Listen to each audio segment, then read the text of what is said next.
Europe Soir. Est-ce que manger un croissant, c'est féministe? Mais les Français s'en foutent. Non, je crois pas. Mais si, on s'en fout. Bah non. Et ça y est, on est retombé dedans là. On est dans la merde. Ça recommence. Laurent Bazin sur Europe 1.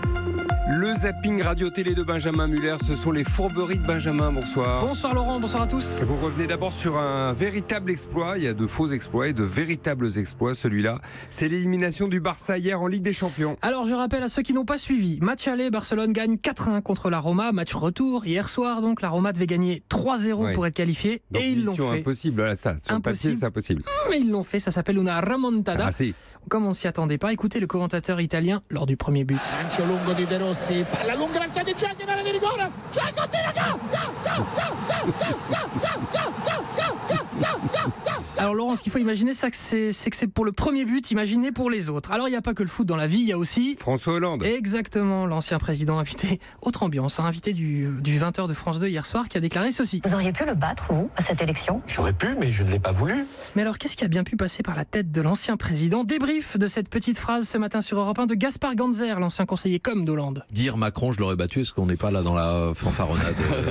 On va dire que on peut aimer aussi François Hollande parce qu'il est très humain et qu'il a de l'humour, voilà.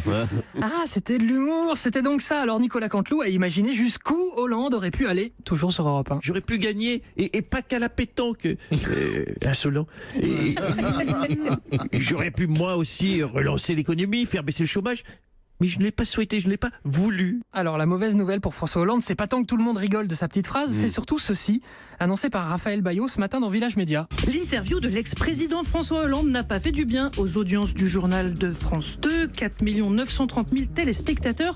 Alors François Hollande qui fait fuir les téléspectateurs, non, ça c'est si on voit le verre à moitié vide. Le journaliste Michael Darmon a une autre analyse sur Sud Radio. D'abord ça prouve qu'il s'est inversé les courbes. Oui. Il a inversé la courbe de l'audience de France 2, donc il sait faire. Bonne vanne, j'aime bien, on valide. Oui, facile, mais toujours efficace. Il n'y a pas qu'Hollande dans la vie, il y a quoi d'autre? Il y a le foot, bien sûr. AS Roma Barcelone, hier soir, la télé italienne, voici le deuxième but en direct. De Rossi. Il faut pas être cardiaque, hein. On est bien. Mais je vous laisse imaginer l'ambiance pour le troisième but. Mais revenons un instant à tout aussi enthousiasmant François Hollande. Pourquoi donc les téléspectateurs ne l'ont-ils pas regardé? Écoutez l'avocate Marianne Soubré, ici sur RMC. Il a fait des très mauvaises audiences parce que ça n'intéresse personne, en fait, les états d'âme de François Hollande. Ah, c'est ça. Mais bon, le livre d'Hollande, il vous tente quand même un peu, non? Tu vas l'acheter, tu vas le lire, le livre ou pas? Bien sûr que non. Pauvre Hollande, personne ne le respecte, pas même une journaliste.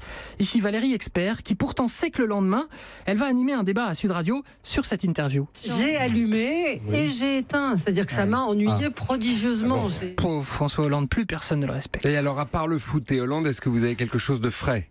Attendez, je cherche. Bah voilà, j'ai exactement ce qu'il nous faut. Une émission sur la gastronomie géniale sur France Culture ce matin. Que les étrangers qui passaient dans ces parages descendaient dans la petite maison où elles habitaient et, tandis qu'ils dormaient, elles les tuaient et les mangeaient. Oh mais c'est horrible, attendez, je croyais qu'on parlait de gastronomie. Il y avait le cannibalisme des Aztèques, on connaît les Aztèques, et ils étaient cannibales, ils étaient anthropophages. Et ils arrachaient le cœur de leurs victimes sur les pyramides et ils se nourrissaient du corps. Aïe, à l'heure de l'apéro, c'est pas sympa, désolé. Alors on va terminer en beauté, chose promis, chose due. AS Roma Barcelone, on est donc à 2-0, on joue la 82e minute, corner pour la Roma, s'ils marquent, ils éliminent Barcelone et créent l'exploit.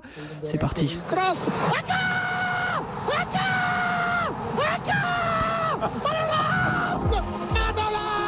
Voilà un peu d'enthousiasme. On ne sait pas si le monsieur a retrouvé sa voix ce matin, mais vous l'avez bien et vous serez là demain avec nous. Benjamin Muller, merci.